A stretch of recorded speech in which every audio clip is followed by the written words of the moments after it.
Jesus sempre fez questão de muita clareza naquilo que ele transmitia.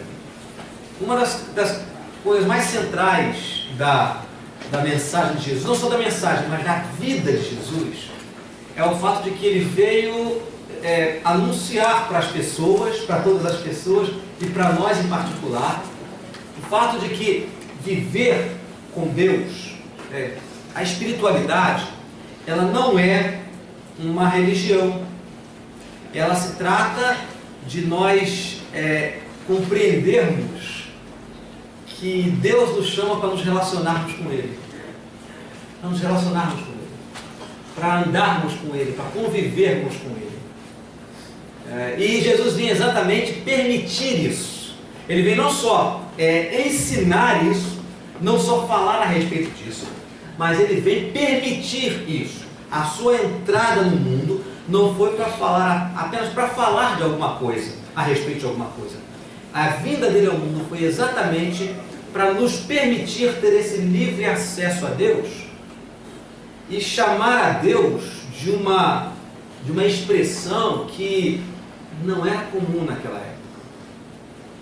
E que, por exemplo, quando o Islã escuta um cristão se dirigir a Deus, fica escandalizado. Quer chamar a Deus de Pai. De Pai. E quando Jesus trouxe a síntese da sua mensagem e transformou essa síntese numa oração que todos os cristãos conhecem, e até quem não é cristão conhece também, ele chamou Deus de Pai, e esse Pai não é um Pai distante. A expressão que Jesus usa se dirigindo ao Pai é Abba. Abba, que é Pai chegado, Pai próximo. A palavra de quem não apenas tem o seu Pai como uma referência, mas a palavra de quem tem todo respeito ao seu Pai, mas que encara o seu Pai como alguém próximo, alguém que está ao seu lado. Esse é um dos ensinos centrais de que Jesus nos traz. E ele vem toda a sua vida, ele vem expor isso para as pessoas e mostrar como Deus é grande e poderoso, mas também é muito acessível. Deus é um Pai acessível. E quando ele quis trazer essa mensagem com clareza, ele costumava fazer isso através de histórias. Jesus trazia as histórias. Essas histórias que Jesus contava eram histórias ligadas ao cotidiano das pessoas. As pessoas entendiam porque era uma busca de Jesus, era a intenção de Jesus que as pessoas compreendessem que viver com Deus é algo prático. E hoje nós vamos revisitar, digo revisitar porque é um texto muito conhecido de todos nós vamos revisitar uma dessas histórias que Jesus contou, talvez uma das duas histórias mais famosas contadas por Jesus, né? As parábolas de Jesus. E você deve imaginar que a parábola, já que eu estou dando contexto aqui, não é? Já falei que é uma das duas histórias mais famosas de Jesus. E aí, quando a gente pensa nas histórias mais famosas de Jesus, o que você pensa? Quais são as histórias que você pensa? Você pensa no filho pródigo e no bom samaritano, não é? São as duas histórias. Mas como eu já dei um contexto aqui a respeito da paternidade de Deus, você já deve estar descobrindo que nós vamos visitar a história. Não é a história do filho pródigo. É a história do filho pródigo, mas Jesus nunca chamou essa história de história do filho pródigo. Porque, curiosamente, o personagem principal dessa história não é o filho. O personagem principal dessa história é o pai. Porque Jesus quer revelar para as pessoas como Deus é. É claro que ele está falando com gente como eu e você. Então ele está ligando a figura de Deus, a figura do Pai, e a figura das pessoas, a figura dos filhos. Então a turma que já sabe onde fica a referência bíblica, já está até escolhendo a Bíblia, procurando, né? Ou já olhando no aplicativo, Evangelho de Lucas, capítulo 15. Evangelho de Lucas, capítulo 15. Hoje é um dia que nós temos muita gente convidada, mesmo que não seja de primeira vez, né? Então, lembre-se de partilhar a sua Bíblia com quem está convidado perto de você. Embora seja uma história muito conhecida, todos nós vamos participar dela agora, fazendo a leitura, a partir do versículo 11. Embora eu só vá me deter uma parte da parábola. Eu vou enfatizar uma parte da história, mas nós vamos ler-la toda para que a gente não perca o fio da meada, não é? Para que a gente leia por inteiro. Então nós vamos alternar a leitura.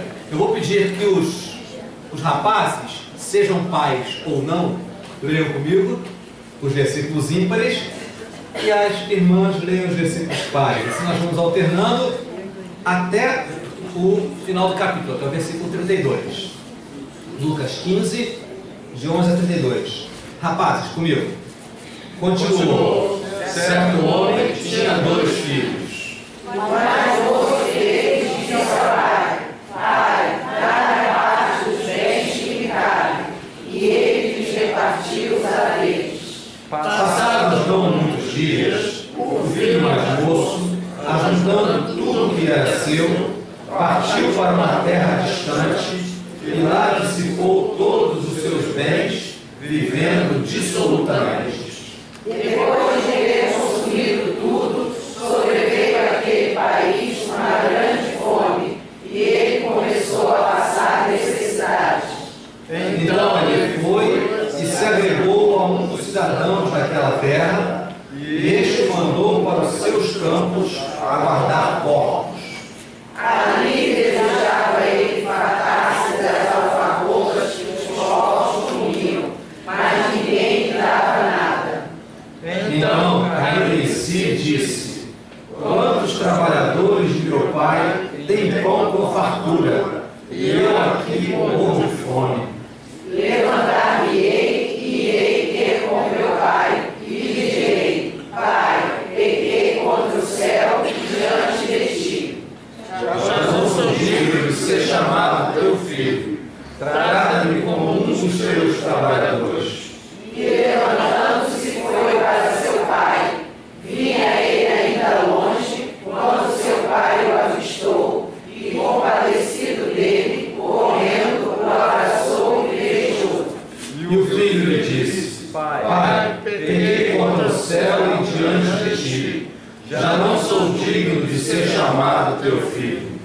O pai, porém, disse aos seus servos: Trazei depressa a melhor roupa, vestiu, ponde-lhe um anel no dedo e sandálias nos pés. Trazei também e matai-lhe no filho cevado, comamos e regozijemos-nos. Porque este meu filho estava morto e reviveu, estava perdido e foi achado, e começaram a regozijar-se. Ora, o filho mais velho estivera no campo e, quando voltava, ao aproximar-se da casa, ouviu a música e as danças. Chamou um dos criados e perguntou-lhe o que era aquilo. E ele informou: Veio teu irmão e teu pai mandou matar o novilho cevado, porque o recuperou com saúde. Ele se indignou e não queria entrar. Saindo, porém, o pai procurava conciliá-lo. Mas ele respondeu a seu pai: Há tantos anos que te sirvo, sem jamais transgredir uma ordem tua, e nunca me deste um cabrito sequer para alegrar-me com os meus amigos. Vindo, porém, esse teu filho, que desperdiçou os teus bens com meretrizes, tu mandaste matar para ele o novilho cevado. Então lhe respondeu o pai: Meu filho, tu sempre estás comigo. Tudo que é meu é teu. Entretanto, era preciso que nos regozijássemos e nos alegrássemos, porque esse teu irmão estava morto e reviveu, estava perdido e foi achado. Isso, amém. Não feche sua Bíblia não, mantenha aberto, nós vamos fazer uma visita nas passagens aqui. É claro que quando Jesus conta essa história, Jesus nunca deu ponto sem nó. Jesus sempre tinha intenção na sua mente, tinha desejo de tocar o coração das pessoas. Os personagens dessa história representam de uma forma genérica, como eu expliquei para você, tanto a figura A figura do pai representa Deus e os filhos representam as pessoas. Porém, os filhos diferentes aqui representam pessoas diferentes com quem Jesus estava falando naquela ocasião. Na cultura, no meio do povo judeu, havia uma distinção entre os próprios israelitas. Uma distinção feita pela própria religião. Então Jesus toma esses dois filhos exatamente para exemplificar os dois tipos de pessoas que costumavam estar em volta dele para ouvir. O filho mais novo, ele representa o povo comum da terra. As pessoas que viviam no dia a dia com a sua batalha diária, às vezes comerciantes, donas de casa, pessoas que não tinham assim aquela aura de religiosidade, sabe como é? Não tinha aquele hábito. Até eram judeus de verdade, os homens tinham sido circuncidados na infância, as mulheres seguiam os rituais, o estilo judeu de viver, de constituir a sua família, mas não eram pessoas que cumpriam assim as leis de uma forma rigorosa. E curiosamente eram vistas, era como se fosse um filho rebelde. Um filho que ora obedecia, quando convinha obedecia, quando não convinha não obedecia, e eram vistos na sociedade, e às vezes mesmo se sentiam como filhos rebeldes, e curiosamente eram vistos pelos religiosos como gente mal criada, e tinham até um apelido maldoso que era dado para essas pessoas que não seguiam rigorosamente aquelas leis que os fariseus, escribas ensinavam. Eles eram chamados daquilo que hoje a gente chamaria de Zé Povinho. É isso mesmo, existe uma expressão lá na língua deles que é o povo da terra, é o Ham Haaretz, é o povo da terra. É esse pessoalzinho aí.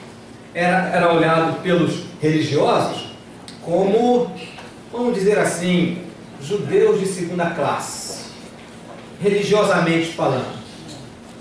Eles estavam representados nesse filho fujão, rebelde, que desonrou o seu pai, dizendo que desse para ele a parte que cabia a ele da herança, para que ele pudesse meter o pé no mundo e experimentar o que ele quisesse. Essa figura é a figura do povo que compreende Deus, respeita as coisas da religião, mas sabe como é, né? Nem sempre a coisa funciona, então a gente não segue muito a risca. O filho mais velho está representando aqui exatamente os religiosos, as pessoas que eram muito rigorosas no cumprimento dos seus deveres religiosos, cumpriam o sábado rigorosamente e tinham assim regras meticulosas que chegava a ser esquisito. Por exemplo, regras do tipo não poder esquentar a comida no sábado, que estava quebrando o sábado. Então eram pessoas tão meticulosas e se consideravam pessoas corretas, justas, que cumpriam as determinações da lei de Deus. Eram os fariseus e os escribas. Era a classe espiritual da sociedade. E uma coisa curiosa é que o Zé Povinho olhava para os fariseus e dizia mais ou menos assim: quando eu for grande eu vou ser assim. Aquela sensação de que está assim perto de alguém de uma classe especial. Eu queria ser assim, mas isso não é para mim. Algo desse tipo. E os fariseus olhavam para o Zé Povinho e diziam assim: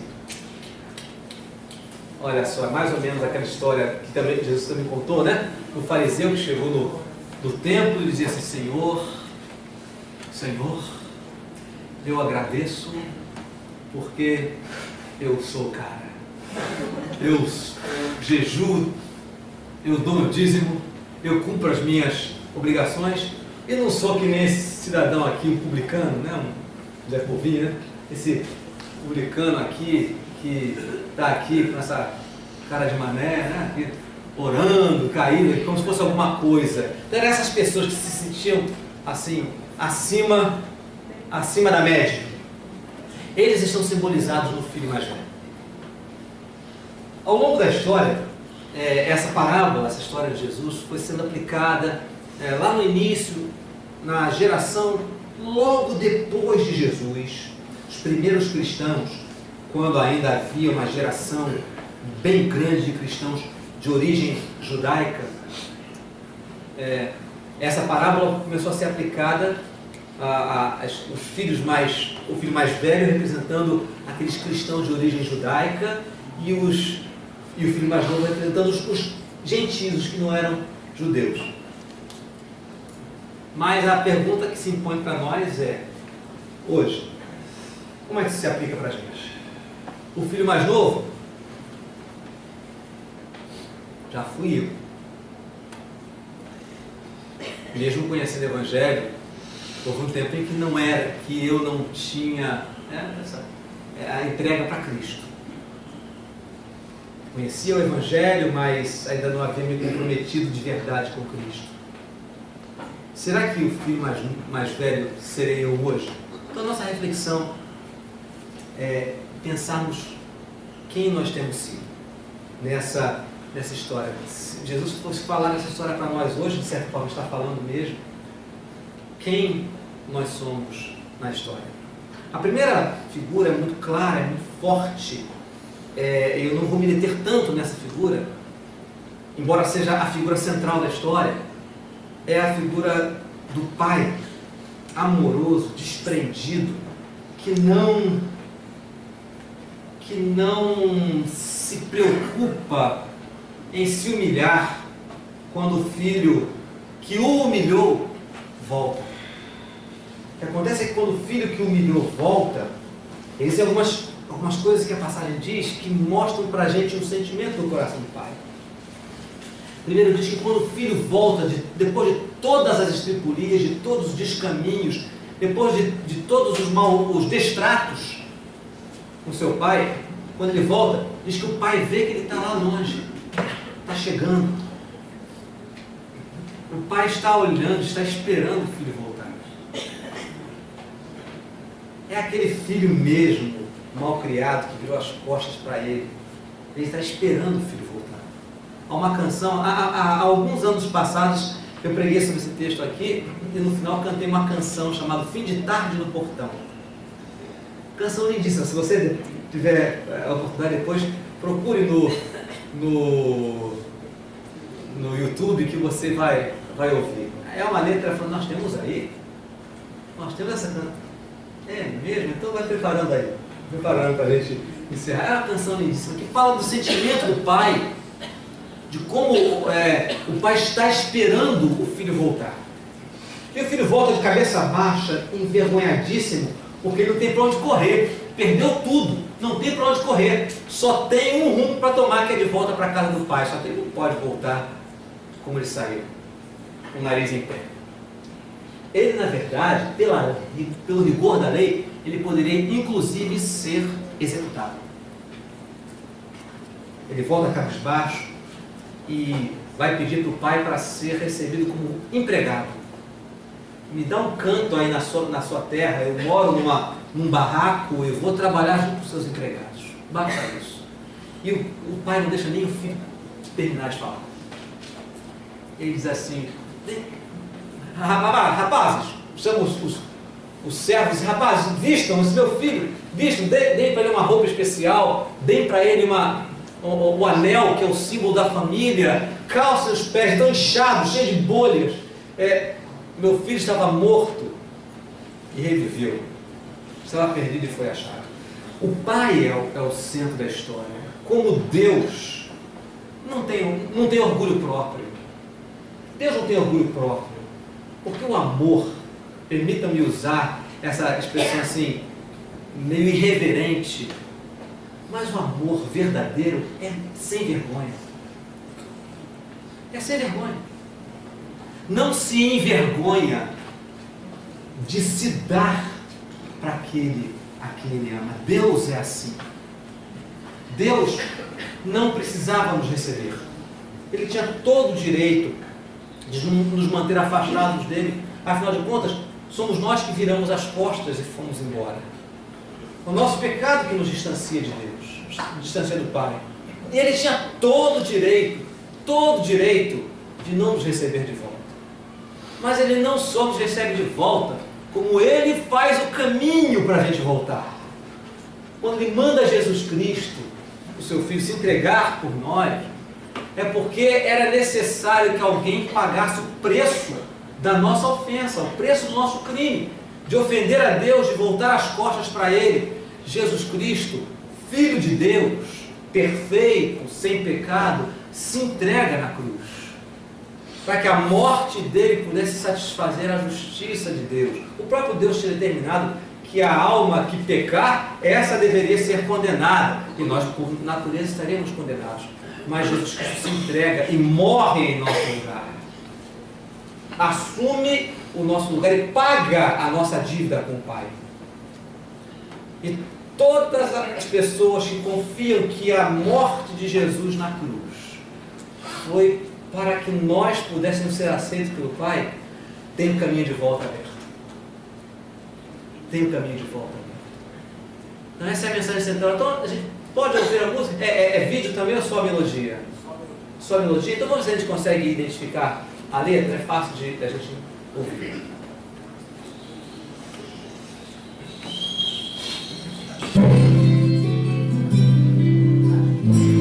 É uma viola brasileira.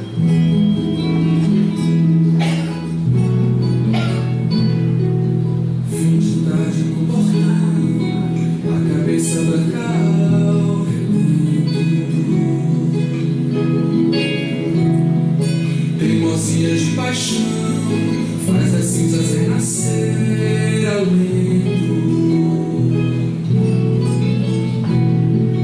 Na estrada seu olhar, procurando um vulto conhecido. Espero te abraçar, quem dizia que já está perdido. Seu amor é tão forte, mas que o inferno e a morte são torrentes que arrebentam o chão. Mais fácil secar os mares, apagar a estrela no país, que arrancar o amor do seu coração. Fim de tarde, se debruça no portão. Para o Pai esperando todos os dias, esperando o seu filho voltar, por amor.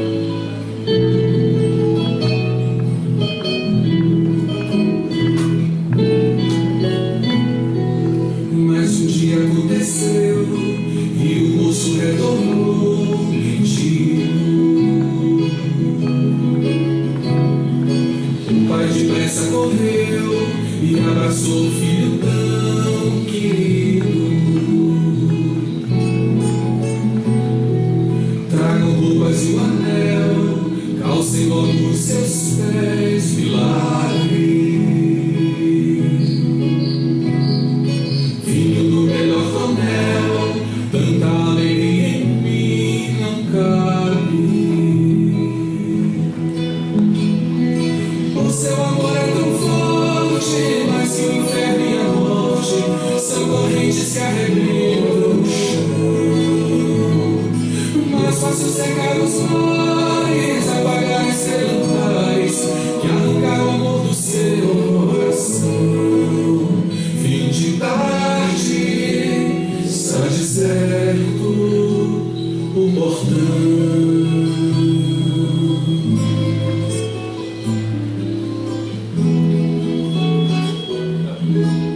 O problema do filho mais novo está resolvido. O pai o recebeu, o pai o abraçou, providenciou uma festa, mas há um problema ainda para ser resolvido. Há um problema, uma tensão no ar, porque ele tem um outro filho que está muito ferido,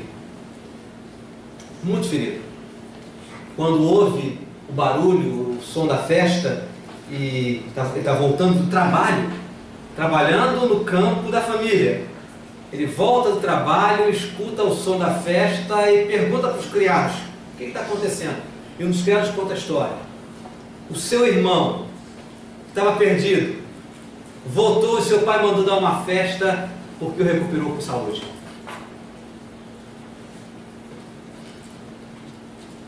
Era para a família estar reunida em festa. Mas é exatamente esse ponto que eu queria destacar para nós. É que não é essa a reação do filho mais velho. Em vez de se alegrar, como o pai se alegrou, o filho mais velho se amargou e diz: não é possível. Não é possível, porque eu trabalho a vida inteira e não tenho nenhum privilégio. E esse perdido volta e recebe aquele tratamento VIP. Obrigado, né? Isso mesmo, tratamento VIP. Churrasco, né? Matou um novilho gordo, o melhor, preparado para... Eu acho que era preparado para a minha festa de casamento. Era de se imaginar, não é? O filho mais velho deveria se casar primeiro. Então era a tendência natural. E o filho fica revoltado. E o que me chama a atenção são os termos desse diálogo, porque é um diálogo tenso, muito tenso no ar aqui, quando o filho mais velho se encontra com o pai. Eu queria que você desse uma olhada comigo nos versículos 28 e os seguintes. Esse diálogo é um diálogo de altíssima tensão. E que, curiosamente, muitas vezes reflete experiências de hoje, na nossa própria vida, em relação ao nosso grande Pai, ao nosso Senhor, ao nosso Deus. O texto diz que o filho mais velho se indignou e não queria entrar na festa. E aí o pai faz algo semelhante com o que fez com o filho mais novo.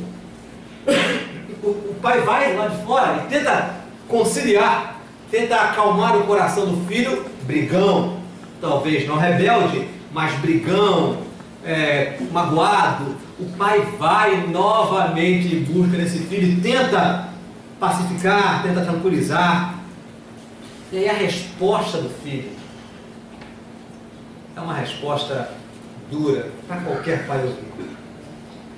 Ele respondeu ao seu pai: há tantos anos que te sirvo sem jamais transgredir uma ordem tua, e nunca me deste um cabrito sequer para alegrar-me com os meus amigos. Vindo, porém, esse teu filho, que desperdiçou os teus bens com meretrizes, tu mandaste matar para ele o novilho cevado. Irmãos, a experiência desse rapaz era de quem vivia perto do pai o tempo todo, ou vivia ao redor das coisas do pai, envolvido com as coisas do pai o tempo todo. Era alguém que tinha permanecido na família, permanecido em casa, a sua vida era trabalhar na propriedade da família, porque ele está voltando do campo, né? E eu imagino que ele não volta do campo com a mão muito inchada da enxada, porque essa família tinha criados. Então ele deve, pode até ser que pegue outra ferramenta, mas ele certamente dava as ordens aos empregados. Mas ele volta do campo, depois de estar envolvido com as coisas da família. Mas é algo interessante. Embora ele esteja próximo e familiarizado com as coisas do seu pai, ele não estava sintonizado com o coração do seu pai. Você percebe isso? Que no coração dele não pulsa o mesmo amor que pulsa no coração do seu pai. Ele está envolvido, está participando das coisas da família, gerenciando os negócios, cuidando da lavoura, cuidando da fazenda, mas ele parece que não tem uma conexão com o coração do seu pai. Isso se aplica tanto a gente hoje em dia. Porque tantas vezes nós fazemos parte de uma comunidade cristã e estamos familiarizados com as coisas da igreja, com as coisas da religião, que nós chamamos as coisas de Deus e são mesmo, não é? Mas nós estamos muito mais acostumados com a religião, com as atividades, com as coisas, muito mais sintonizados. Tem vezes que não precisa nem do pastor, do dirigente mandar ficar em pé, mandar sentar, a igreja já sabe quando senta, quando levanta, né? O pessoal já está acostumado, sabe o que fazer, sabe que nós temos aqui uma ordem do nosso culto impresso, é só olhar, já sabe o que fazer, já sabe como as coisas funcionam na igreja, como é que a igreja é organizada. Mas irmãos, deixa eu dizer uma coisa, espiritualmente isso não significa praticamente nada. Nós podemos estar muito sintonizados com as coisas de Deus, mas isso não é o mais importante. Nós precisamos estar sintonizados com o coração de Deus, porque senão a nossa vida será uma vida muito parecida com a vida desse filho mais velho. Nós somos chamados a olhar para o nosso coração, sondar o nosso coração e cuidar dele. Por mais sinceros que a gente seja, a gente precisa lembrar que nós somos humanos e a gente tem uma tendência assustadora a deslizar quase que naturalmente, quase que gravitacionalmente para longe de Deus, buscar aquilo que é do nosso interesse, aquilo que nós gostamos, que nos parece ser mais importante, e desconsideramos aquilo que, na verdade, o nosso Pai pensa, sente, deseja. Por isso a gente precisa olhar para dentro de nós. A sintonia com Deus não é algo que nos seja natural. Não é algo que acontece naturalmente. Natural é nós nos afastarmos, nós nos dessintonizarmos. Por isso nós precisamos cultivar a sintonia com Deus, debaixo da graça, do amor desse Pai que ama de uma forma incompreensível, de uma forma enlouquecida. Porque, eu digo enlouquecida, isso não diminui em nada, porque a figura do pai da parábola, olhada pelas pessoas da época, qualquer pessoa que tenha escutado essa parábola de Jesus naquela época, diria, esse velho está caduco. Esse velho está caduco. Porque não é possível, isso não acontece. Para nós isso até fosse natural, mas naquela época isso era impensável. Era impensável. Certo estava o filho mais novo, que vinha de cabeça baixa e pedia para ser empregado e não para ser filho. Isso era o esperado da cultura. O pai deveria, de acordo com as regras normais, recebê-lo impávido colosso, gélido, e mandar ele... Só não mandava tratar dos porcos, porque judeu não tratava de porco, né? Ele tinha tratado de porco numa terra distante. Mas mandar ele capinar lá e morar junto com os outros empregados. Isso era o esperado. Mas nós somos chamados a viver uma vida não natural, mas uma vida sobrenatural. Olhar para o nosso coração e ver se nós temos estado sintonizados com o Pai. É por isso que o salmista, no Salmo 139, nos 2 últimos versículos, diz assim: sonda, meu Deus, e vê o meu coração, conhece o meu pensamento, vê se há em mim algum caminho mau e guia-me pelo caminho eterno. É necessário que a gente lembre disso, olhar para o nosso coração, porque a familiaridade com as coisas de Deus não garante que estejamos sempre sintonizados com o coração de Deus. E Deus está interessado em ter sintonia de coração. Uma outra coisa é que esse diálogo tenso do filho mais velho com o pai fala para a gente é como o nosso sentimento de justiça própria, de autorretidão, de que eu posso não ser a melhor pessoa do mundo, mas também não sou dos piores.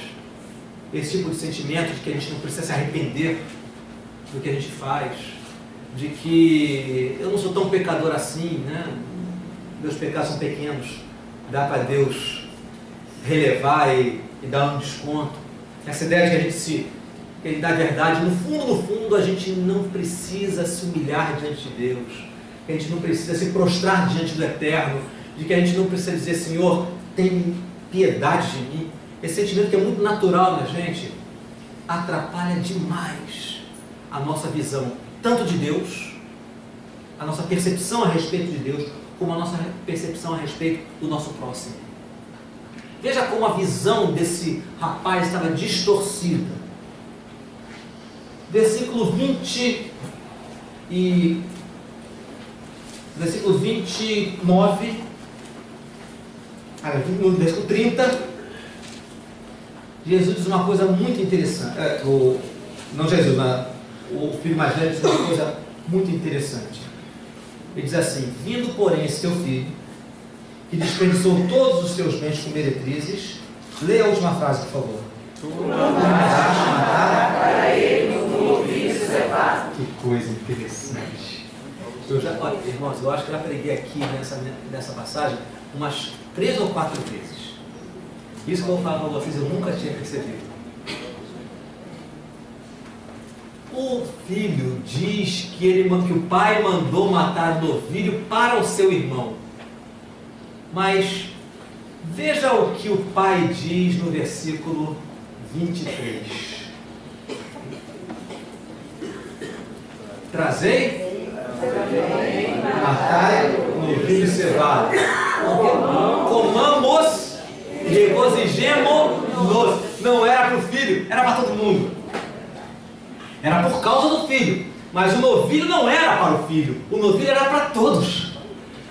A alegria de Deus é partilhada.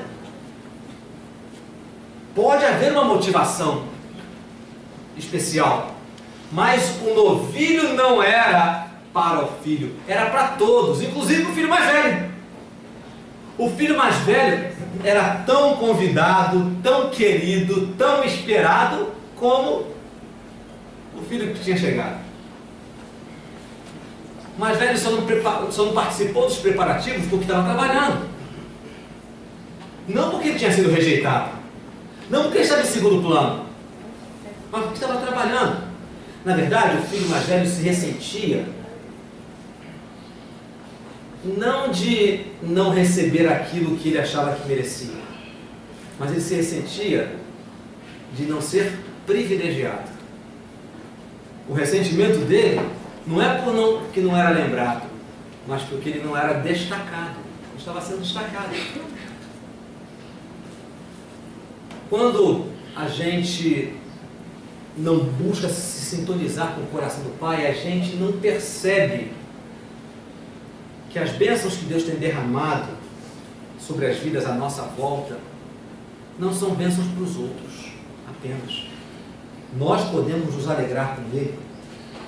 Nós podemos celebrar com Ele a alegria da vida. Deus distribui a sua graça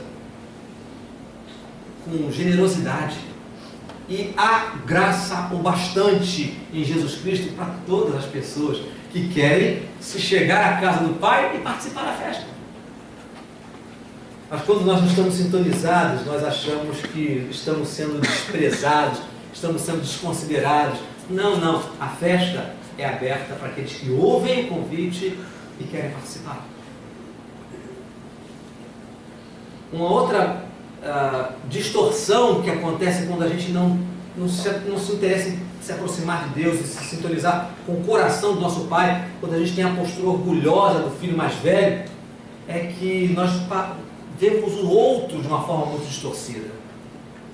Os nossos relacionamentos são quebrados, são rompidos, temos dificuldade imensa em perdoar, em admitir o nosso erro, e as nossas vidas muitas vezes vão sendo levadas um verdadeiro inferno dentro de casa, com as pessoas com quem que Deus colocou ao nosso redor para partilharmos a vida. A falta de perdão, a desejo de que a nossa vontade seja realizada prioritariamente.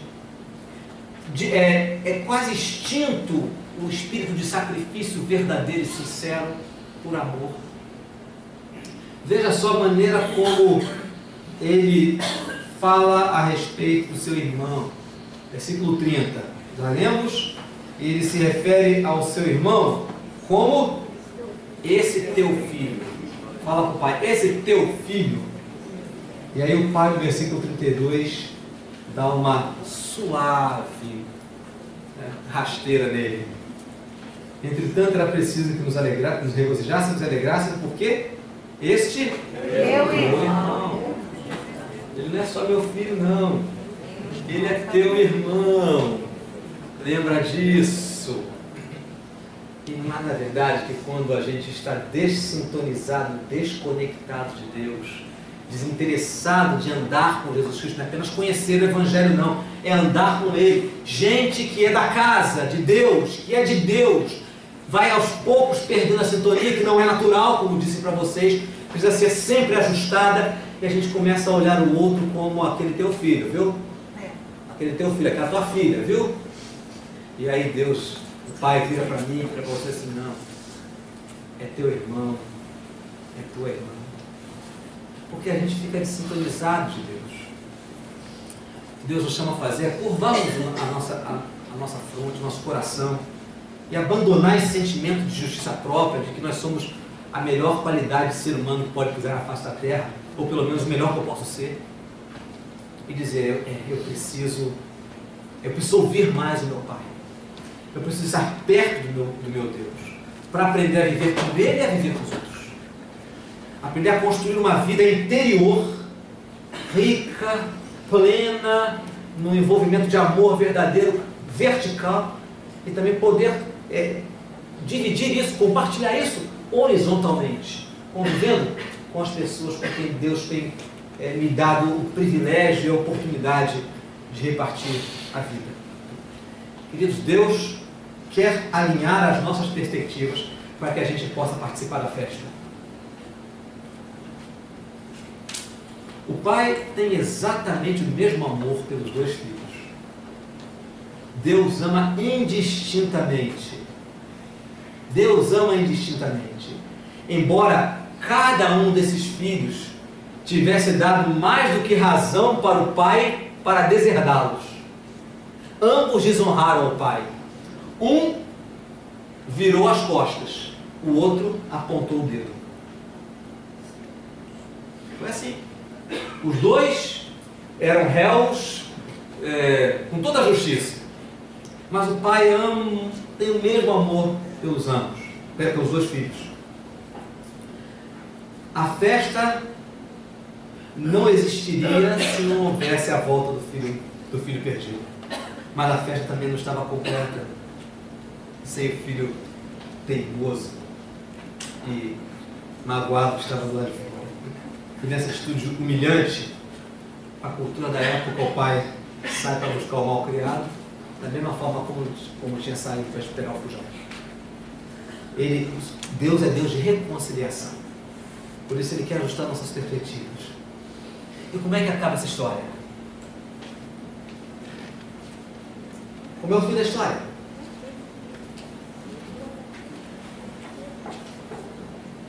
Pesquise aí. Como é o fim da história? Você está fazendo a mensagem junto comigo, irmão. Como é o fim da história?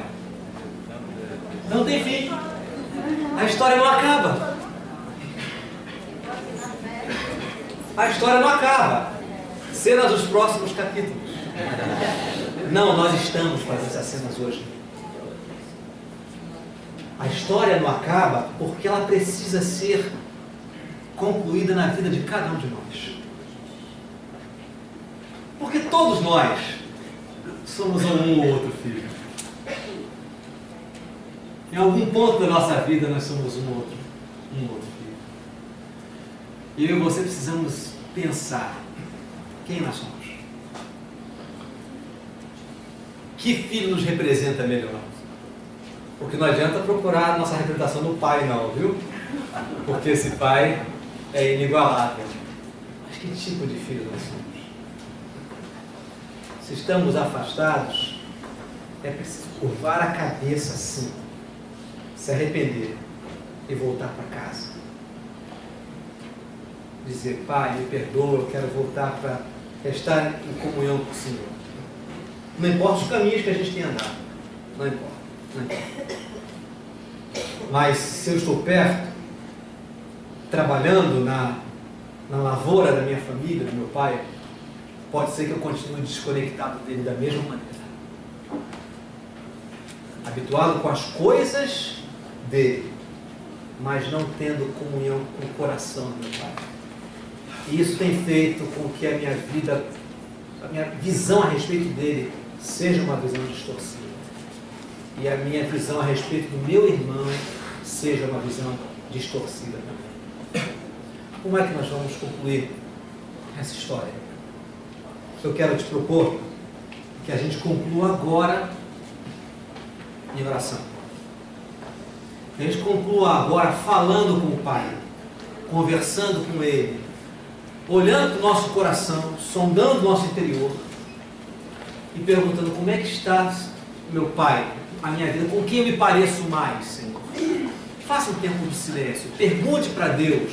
E ao perguntar para Deus na sua oração, reflita com honestidade com quem você tem se parecido mais. Pode ser que você se pareça com um filho mais novo, ainda distante. Pode ser que você se pareça com um filho mais novo, já tendo retornado à casa do pai.